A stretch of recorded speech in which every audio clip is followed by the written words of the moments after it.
I have two studio guests to introduce here to discuss more here. I'm joined by Robby Berman, Israeli tour guide and journalist, as well as Benjamin Anthony, the CEO of the Mariam Institute. Appreciate your expertise and both of you coming in here today. A lot to discuss.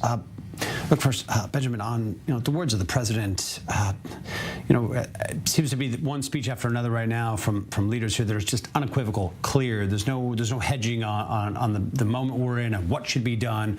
I think this is perhaps the most fiery speech we've seen from President Herzog in many years, despite all the issues he's gone on.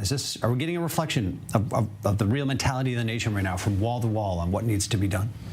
So I agree with you, President Herzog speaking very clearly, very strongly, and in a very forthright manner.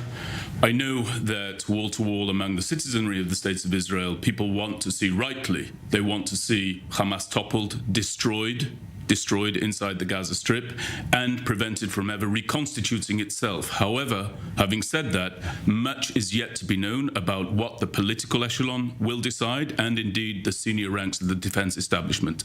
I don't think it's sensible to guess what they will ultimately do. There are many things that are still unknown, and we'll have to wait to see. But yes, absolutely right. President Herzog speaking very, very strongly, very forthrightly, in the presence of a press corps that is generally supportive of the situation as things stand right now, but of course that waxes and wanes as time goes on. It certainly does. I think we're in a critical moment here. Robby, I know there's some initiative you want to discuss about, but first, with your perspective on, let's call it outsiders, foreigners, as a tour guide here, bringing people into the country at times, I believe overall it's like a diplomatic role, essentially, to bring in so many groups and, give people perspective on the country. How important of a moment are we in right now, Robby, in terms of giving the message, giving the evidence, showing what took place here, trying to steer the narrative still, not in the direction that we don't want to see it go? Are we in a critical moment for that in terms of people's perception simply of what's happened here? Yeah, well, I actually have an advantage in that I'm kind of left of center, and I've often criticized the Israeli government and the Israeli army, and I'm very pro-Palestinian rights, as I am pro-Jewish rights. So I have a lot of cachet there, a lot of credibility, and this is like insane. There are people out there who are defending what Hamas did. They're saying this was an act of defense. It was completely an act of offense. It was a slaughter. It was a massacre. It was disgusting. And I don't know how anyone, I think people have a screw loose if they could look at this and say, hey, what they did was justifiable. It wasn't justifiable. Now, as far as tourism goes, I've already had to return about $6,000 worth of deposits. All of my tourists said they're not coming, and I completely understand it. Returned all of their money. I understand. Tourism will be affected seriously, and that's one of our major factors in our GDP. So we have a serious problem ahead of us, and especially people in my industry, but it is what it is.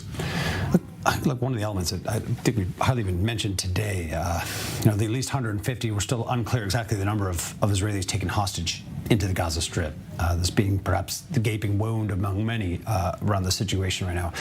There's been some initiatives, Robby, popping up in terms of trying to perhaps, I don't know what the word is, convince, coerce, No, so I'll tell you what it is. So what's going on is a lot of people feeling very frustrated and feeling very helpless. So what people are doing in Israel, which is beautiful, they're making sandwiches, they're making foods, they're buying boots, they're buying tape, they're bringing it to soldiers.